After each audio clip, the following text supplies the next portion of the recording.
बचपन में मस्जिद को भेजे, मदरसे को भेजे। आमतौर पर यही होता है हमारे माहौल में, मदरसा विदरसा नको जी, तुम्हें मकतब में भेजना बोले तो हम ना ट्यूशन है, स्कूल है, हमारा बच्चा दुनिया की पढ़ी में पढ़ को अगर नौकरी वाला बन जाना, खबर में जाकर लाता मारा खाना, माँ बाप भी मारा खाना, बच्चा भी मारा खाना। कहीं को हमें नहीं पढ़े, ना मदरसे को भेजे, ना मस्जिद के माहौल को भेजे, ना बच्चे आकर मस्जिद के माहौल में आकर नमाज कैसे पढ़ते हुए देखे, ना बच्चे मदरसे में आकर यानी अल्लाह और उसके रसूल के कलाम को नहीं सुने। बड़े होने के बाद उनके दिल के अंदर कैसे दिन बाकी रहेगा? कम से कम माँ बाप मर जाए तो कम से कम ईसाल सवाब का तरीका तो मालूम होना चाहिए ना बच्चों को। कम से कम बच्चों को इतना तो बना देना चाहिए कि नमाज जनाजा पढ़ा सके। मसले तो मालूम है हम ना, अगर किसी के बाप का इंतकाल हो जाए, मां का इंतकाल हो जाए, बेटा अगर नमाज जनाजा पढ़ाने की सलाहियत रखता है तो जामिया मस्जिद के इमाम साहब को भी ये आकर क्या अथॉरिटी नहीं तो उनकी नमाज जनाजा पढ़ाए। ये मसला है। इसलिए कि बेटा जो वली होता है जनाजे का, उसको बाप की अहमियत मालूम होती है,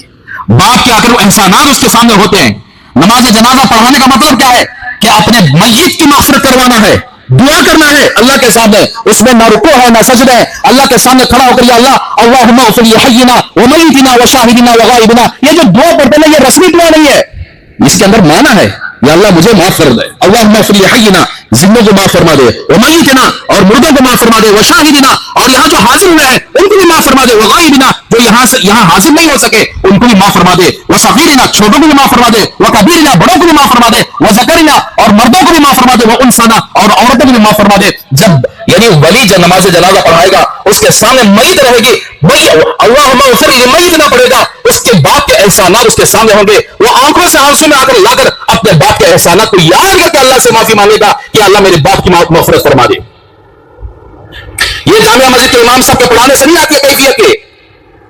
किसी भी इमाम के पढ़ाने से ये कैफियत नहीं आती जितना कि औलाद अपनी मय्यत की नमाज जनाजा पढ़ाते वक्त अगर वाक़ियतन औलाद अपने माँ बाप की सही कदर किए और माँ बाप अपने औलाद की वैसी तरबियत फरमाए तो फिर वो औलाद जरूर अपने बाप के जनाजे की नमाज में, अपनी माँ की नमाज जनाजा में जरूर रोया करती है। हमने अपना असातिज़ा को देखा है, असातिज़ा भी आलिम है, बाप भी आलिम है, इंतकाल हुआ, हमारे हजरत का इंतकाल हुआ और उनके बेटे आलिम है, जब नमाज जनाजा पढ़ाए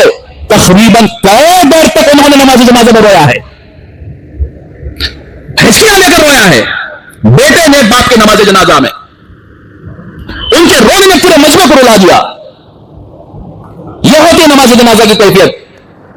तो इसलिए अपने बेटों को मकतब को भेजा करो, मदरसों को भेजा करो, ताकि हमारे मरने के बाद यही बेटे हमारे लिए इसाले सब रो कर किया करे।